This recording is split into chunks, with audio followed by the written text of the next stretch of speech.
Reminder that daylight saving time ends this Sunday. We fall back 1 hour, so it's lighter earlier in the morning and darker earlier in the evening. Now, for some people, the time change is no big deal, especially when we're gaining an extra hour. But for others, it can be disorienting. So our next guest is sharing tips to help us all get adjusted. So joining us once again is friend of the show, Dr. Michael Breus, better known as the Sleep Doctor. Good morning. Welcome back.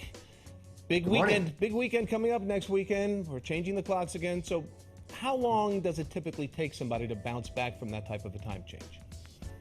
So the good news is this is the easy one. We actually gain an hour as opposed to lose an hour. And the also good news is your body will self-adjust. It'll take approximately 1 day per hour. So you're only going to gain an hour, so your body will adjust within a day. So usually by Sunday or Monday, you should be just fine.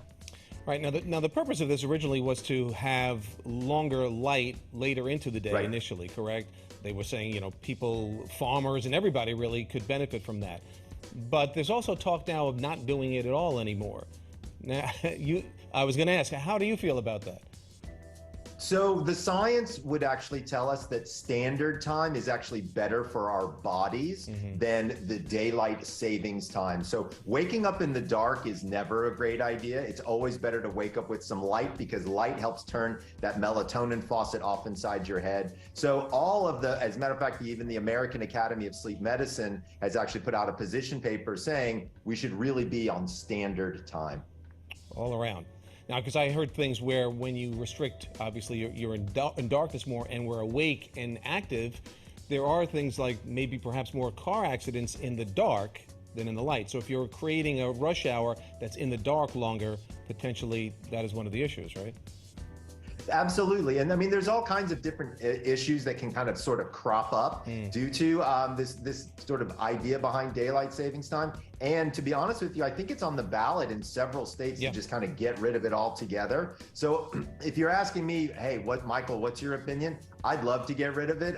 But I do like the fact that we get to talk about it on shows like yours, to be able to educate people about sleep in general. So it does give us some good media opportunities to remind people about the importance of sleep. Absolutely. So let's get to that. One thing you talk about is how there are 4 distinct sleep personalities. You call them chronotypes, and those are going to play into daylight saving time and just in general, I guess, of sleep. So can you give us a quick overview of what the 4 chronotypes are?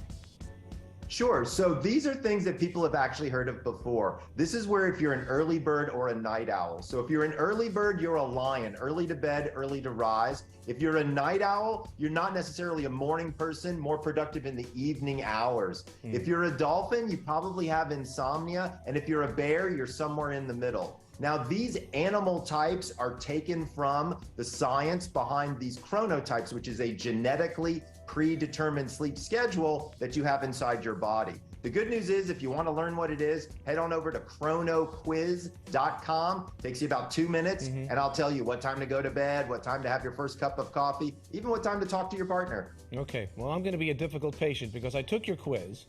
My chronotype is bear. So talk more about that, and then I'll let you know what my sleep habits are and what they're sort of forced to be. Yep, so being a bear is actually the best because more people are a bear than anything else. Now, to be fair, Chris, my guess is you probably have to wake up really, really early to get to work. So you might be out of sync with your bear chronotype. But honestly, the entire 9 to 5 schedule and kind of how our society works best with a bear. Okay, because I get up at about 2:15. And that's terrible, bro. Like, no I mean, kidding. Come on. I'm only 35 years old. No, but I've been doing that for 24, 25 years plus, actually. If I tallied up everything, probably close to 30 years of early mornings. And I just managed to, I break up my sleep. Now, is that the greatest thing to do? I mean, I do it out of survival.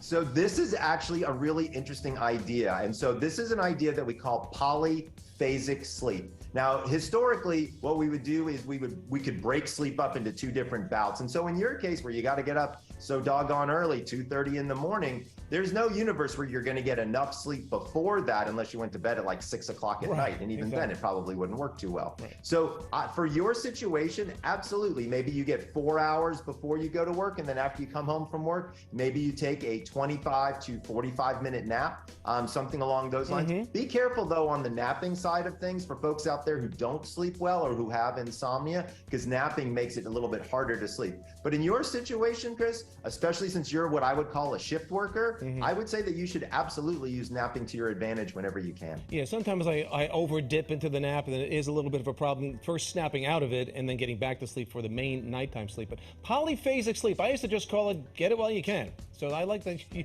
gave us a technical term.